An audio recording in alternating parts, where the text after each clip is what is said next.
والآن يا أصدقائي، تعالوا معنا برحلة جديدة مع نيلز، هذا الفتى الشقي الذي هاجر مع سرب الإوز من العراق هربا من الحيوانات المفخخة والحرامية إلى ألمانيا، عفوا إلى بلاد لايلاند.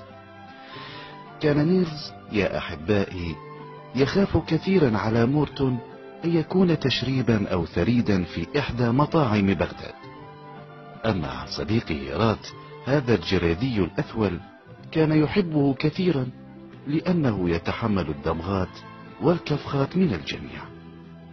رحلتنا اليوم يا أصدقائي ستكون برفقة القائد أكسا الذي كان بعثيا قديما وجولة حاروقة في الجيش السابق. سأترككم الآن مع قصة جديدة لا تخلو من العبوات الناسفة ومسلسل الجرائم التي لا تنتهي. أتمنى لكم أوقاتا شيقة مع هذه الرحلة السعيدة. يعني دعنا نذهب من هنا. هيا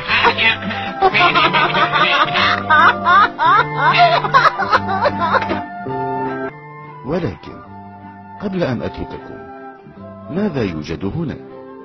أوه، انظروا إلى هذه العشبة، إنها عشبة فجرتني كثيرا. إلى اللقاء مع حلقة قادمة من مغامرات نيلز. أنا سأموت من الجوع.